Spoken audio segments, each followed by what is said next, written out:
नमस्कार दोस्तों, मैक्सिमम तैयारी में आपका स्वागत है। आज हम आर ओ का प्रैक्टिस सेट करेंगे। तो आइए शुरू करते हैं। क्वेश्चन नंबर 1 है, निम्नलिखित में से कौन सा ताम्रपाषाणिक स्थल उत्तर प्रदेश में स्थित नहीं है। इस नहीं को आप ध्यान से देखिएगा, ठीक है। नहीं है, ऑप्शन ए है नहरान, बी है खेराडीह, सी है नौदा टोली, डी है सहगौरा। तो कौन सा स्थल उत्तर प्रदेश में नहीं स्थित है, वो है नौदा टोला, ठीक है। ये नौदा टोली जो है मध्य प्रदेश में है। कहाँ पे है? मध्य प्रदेश में, एमपी में। और सब नहरान, खैराडीह, सहगौरा उत्तर प्रदेश में ही स्थित हैं, ठीक है। क्वेश्चन नंबर 2 है आपका, भारत में सर्वप्रथम कृषि का प्रारंभ किस काल में हुआ था। ऑप्शन ए है नवपाषाण काल में, बी है मध्य पाषाण काल में, सी है पुरापाषाण काल में, डी है ताम्रपाषाण काल में। तो भारत में सर्वप्रथम कृषि का प्रारंभ नवपाषाण काल में हुआ था। किस काल में हुआ था?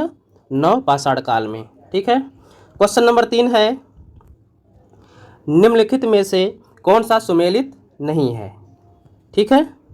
कौन सा सुमेलित नहीं है? एक तरफ आपका स्थल दिए हैं, दूसरी तरफ उत्खनन करता। हड़प्पा का उत्खनन करता रखालदास बनर्जी दिया है, चौंदड़ो का मैके दिया है, रोपड़ का यज्ञदत्त शर्मा दिया है, लोथल का आर.एस. बिष्ट दिया है। तो देखिए यहाँ पर चौंदड़ो का मैके सही है, रोपड़ का यज्ञदत्त शर्मा सही है। यहाँ पर आपका हड़प्पा गलत दिया है और लोथल गलत दिया है। इस प्रकार आपका ऑप्शन जो हो जाएगा ये 1 और 4 सही हो जाएगा, ठीक है। क्वेश्चन नंबर 4 है, सिंधु घाटी सभ्यता का कौन सा स्थल प्राक हड़प्पा, हड़प्पा कालीन एवं हड़प्पोत्तर तीनों कालों का प्रतिनिधित्व करता है। ऑप्शन ए है मोहनजोदारो, बी है बनावली, सी है मांडा, डी है हुलास। तो यहाँ पर आपका सही आंसर हो जाएगा मांडा। मांडा जो है प्राक हड़प्पा, हड़प्पा कालीन एवं हड़प्पोत्तर तीनों कालों का प्रतिनिधित्व करता है। मांडा कहाँ है? जम्मू कश्मीर में है, ठीक है। क्वेश्चन नंबर 5 है, निम्नलिखित में से कौन सा सही सुमेलित है। दैमाबाद गोदावरी नदी किनारे स्थित है, आलमगीरपुर यमुना नदी किनारे स्थित है, सुतकांगेर दास नदी किनारे स्थित है, मांडा सिंधु नदी किनारे स्थित है। तो आपका सही आंसर होगा वो सुतकांगेर दास नदी, ठीक है।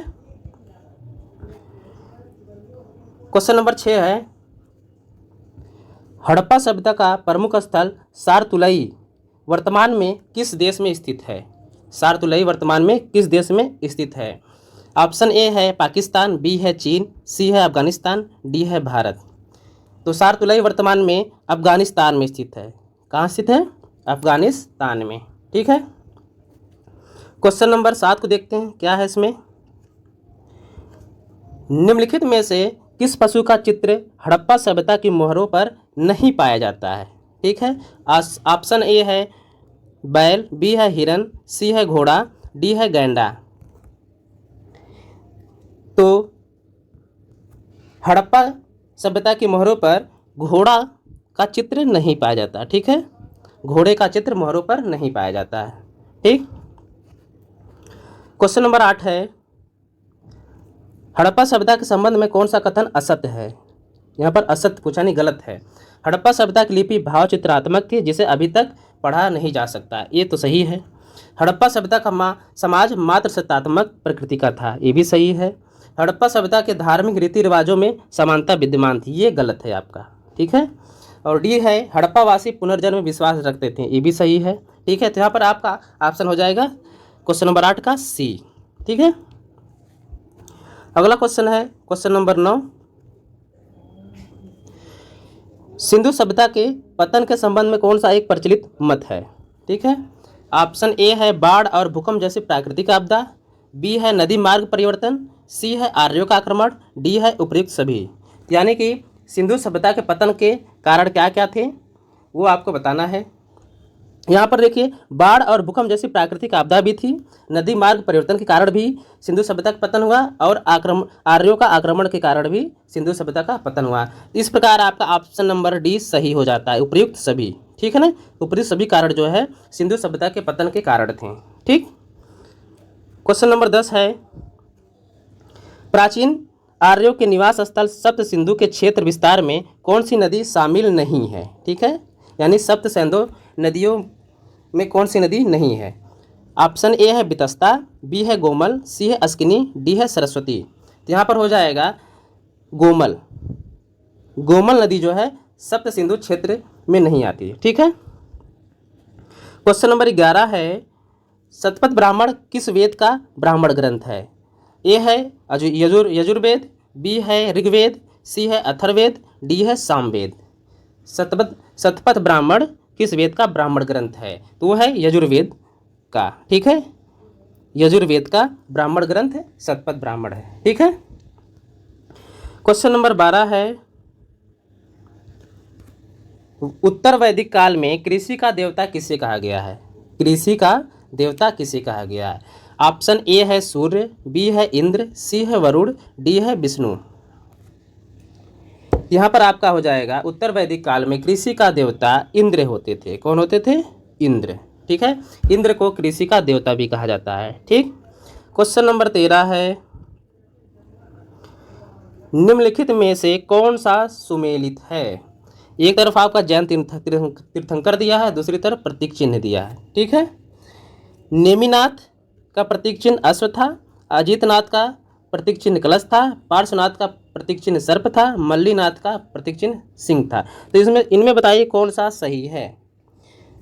तो यहाँ पर हो जाएगा आपका ऑप्शन नंबर सी, पार्श्वनाथ का प्रतीक चिन्ह सर्प, ये आपका सही है। ठीक है, और सभी ऑप्शन गलत दिए हैं। ठीक है। क्वेश्चन नंबर 14 देखते हैं, वो क्या कहता है।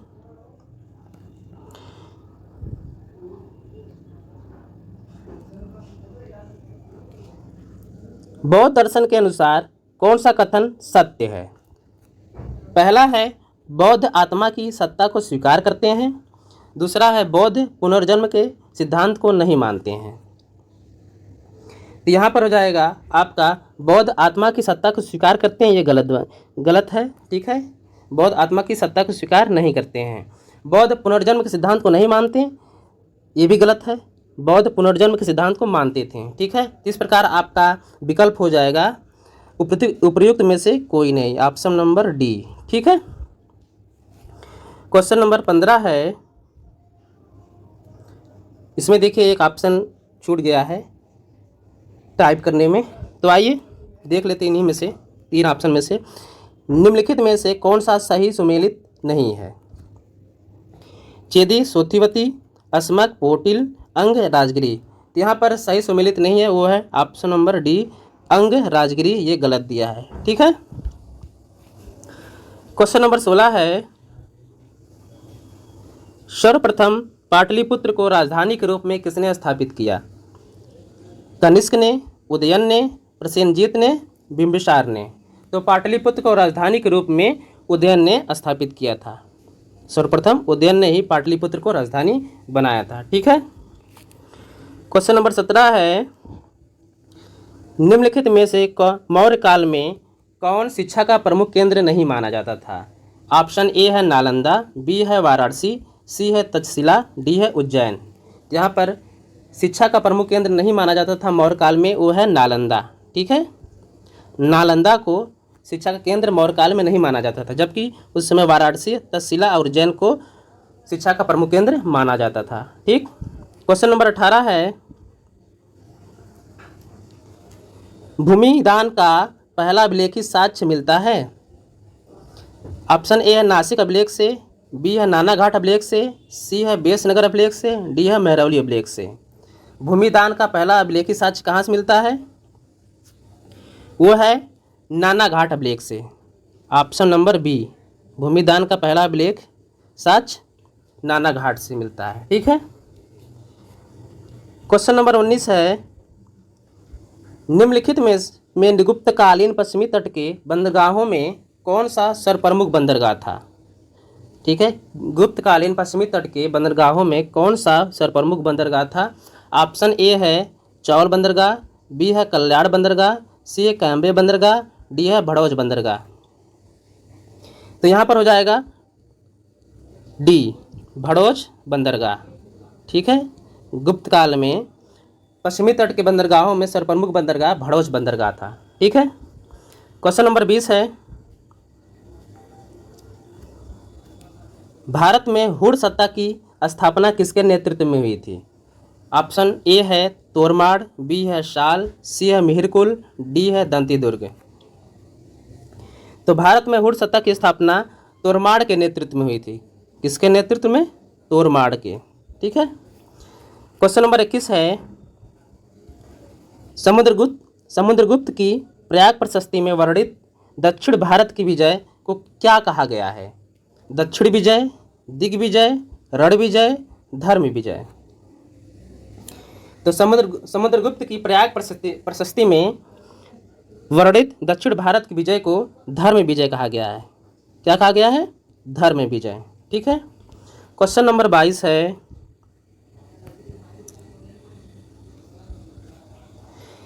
किस शासक को ग्रीक लेखकों ने अग्रमीज एवं जंद्रमीज नाम से पुकारा है? अग्रमीज और जंद्रमीज नाम से पुकारा है। ऑप्शन ए है घनानंद, बी है सिकंदर, सी है अशोक, डी है चंद्रगुप्त। यहाँ पर हो जाएगा अग्रमीज एवं जंद्रमीज घनानंद को पुकारा जाता था। ठीक है। किसको? घनानंद को। ठीक है। क्वेश्चन नंबर 23 है, गुप्तचर प्रणाली का वर्णन करने वाला प्रथम ग्रंथ है इंडिका, अर्थशास्त्र, दिव्यवदान, गार्गी संहिता। तो गुप्तचर प्रणाली का वर्णन करने वाला प्रथम ग्रंथ अर्थशास्त्र है। कौन है? अर्थशास्त्र।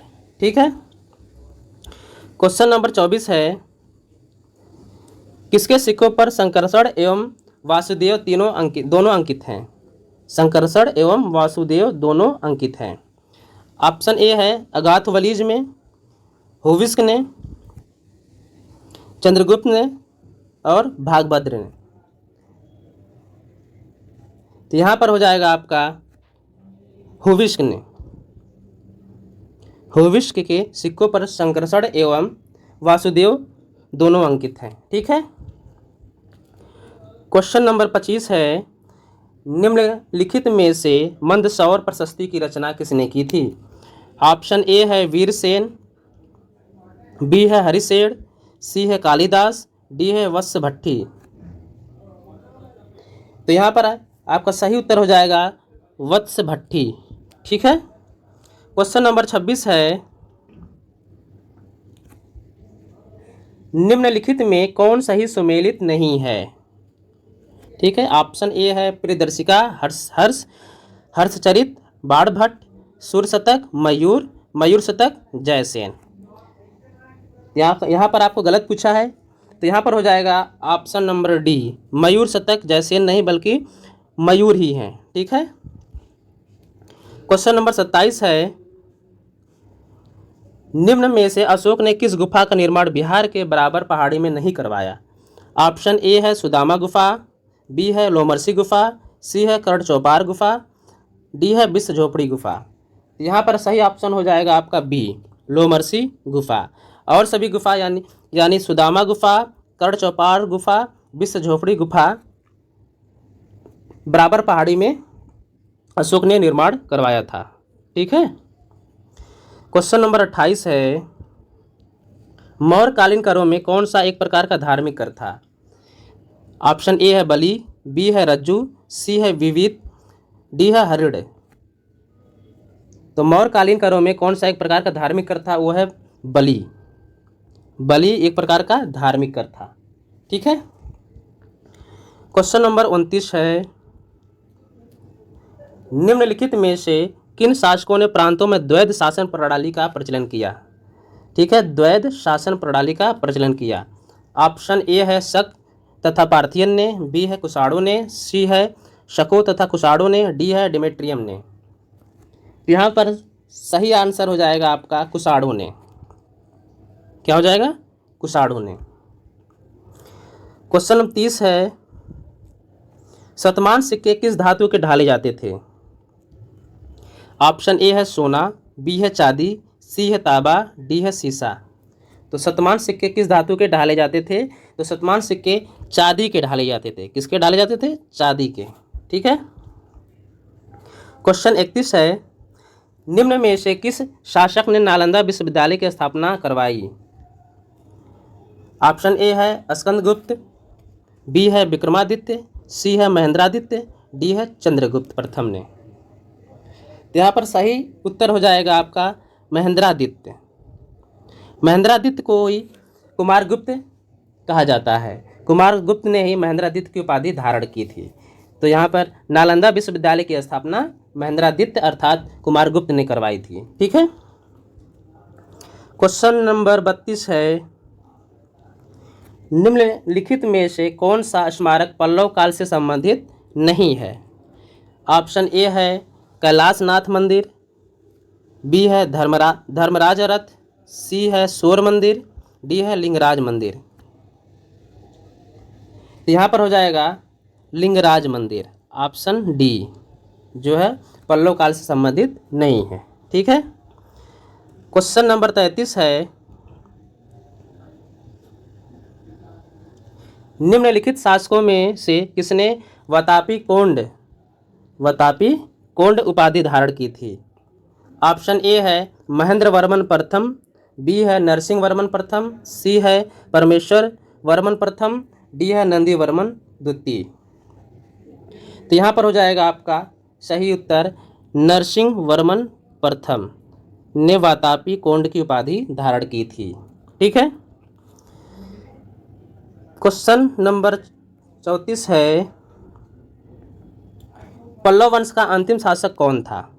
पल्लव वंश का अंतिम शासक कौन था? ए अपराजित, बी दंतीदुर्ग, सी परमेश्वर वर्मन, डी भद्रवर्मन। तो यहाँ पर सही उत्तर हो जाएगा अपराजित वर्मन। ठीक है। पल्लव वंश का अंतिम शासक। अगला क्वेश्चन आपका है, हिंदू जैन एवं बौद्ध तीनों ही धर्म का प्रतिनिधित्व करने वाली गुफा है?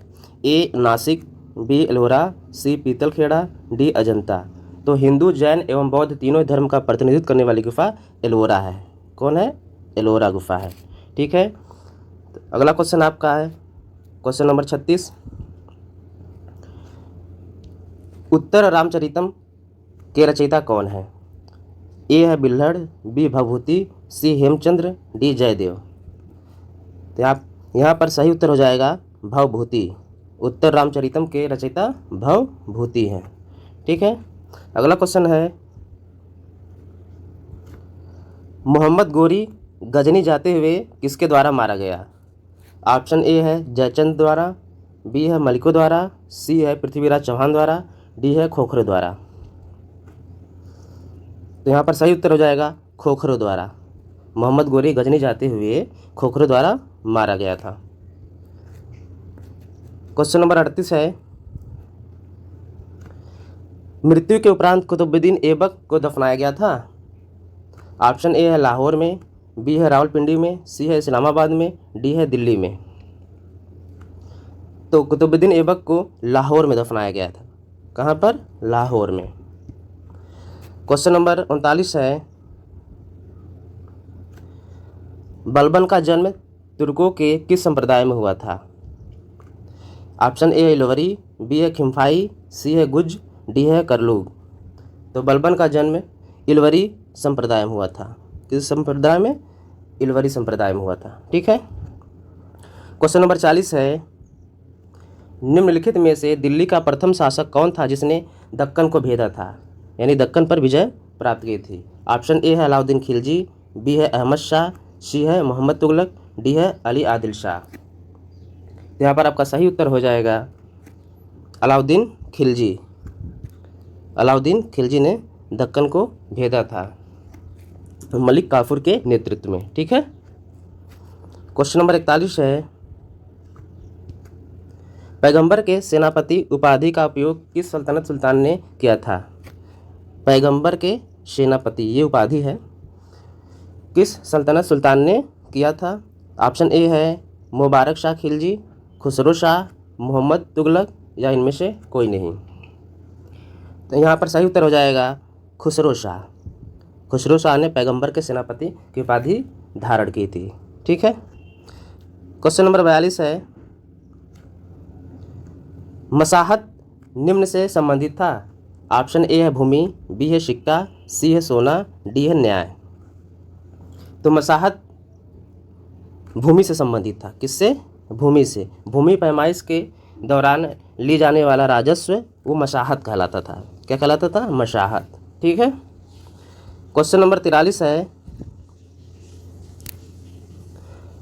अमीर खुसरो ने अपनी रचना आशिका किसके आदेश पर लिखी? आशिका किसके आदेश पर लिखी? ऑप्शन ए है राय करण, बी है देवल रानी, सी है अलाउद्दीन खिलजी, डी है खिज्र खान। तो यहाँ पर आपका सही उत्तर हो जाएगा खिज्र खान के आदेश पर। ठीक है। क्वेश्चन नंबर 44 है, राष्ट्रकूट साम्राज्य का संस्थापक कौन था? ऑप्शन ए है कृष्ण प्रथम, बी है दंती दुर्ग, सी है गोविंद द्वितीय, डी है इनमें से कोई नहीं। तो यहाँ पर सही उत्तर हो जाएगा आपका दंती दुर्ग।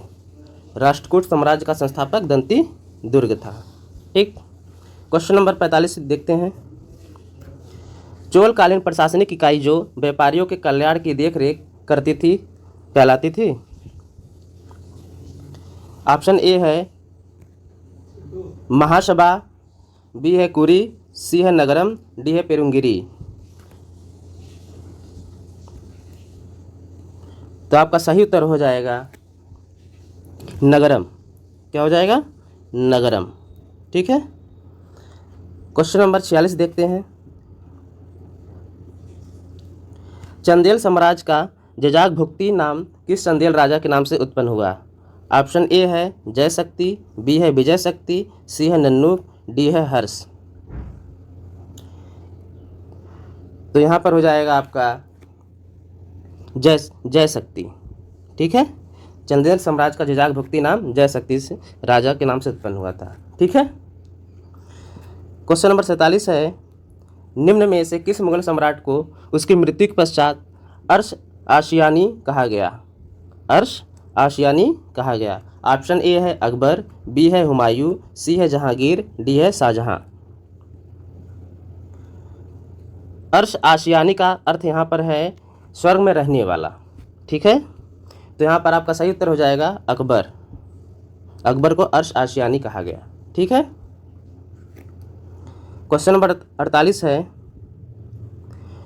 निम्न में से कौन सा युग्म सुमेलित नहीं है, यानी सही सुमेलित नहीं है? ऑप्शन ए है बहादुरपुर का युद्ध 14 फरवरी 1658, बी है सामूगढ़ का युद्ध 15 अप्रैल 1658, सी है खजुआ का युद्ध 5 जनवरी 1659, डी है देवराई का युद्ध 13 मार्च 1659। तो यहाँ पर आपका सही उत्तर हो जाएगा बी सामूगढ़ का युद्ध। सामूगढ़ का युद्ध 15 अप्रैल 1658 को नहीं बल्कि ये 29 मई 1658 को हुआ था। कब हुआ था? 29 मई 1658 को हुआ था। ठीक है। आगे चलते हैं। 49वां क्वेश्चन है, शिवाजी और जय सिंह के मध्य पुरंदर संधि कब हुई? ऑप्शन ए है 10 मई 1664, बी है 10 मई 1665, सी है 11 जून 1665, डी है 18 जुलाई 1667। तो यहाँ आपका सही उत्तर हो जाएगा 11 जून 1665 को। पुरंदर संधि कब हुई? 11 जून 1665 को। ठीक है। क्वेश्चन नंबर 50 को देखते हैं,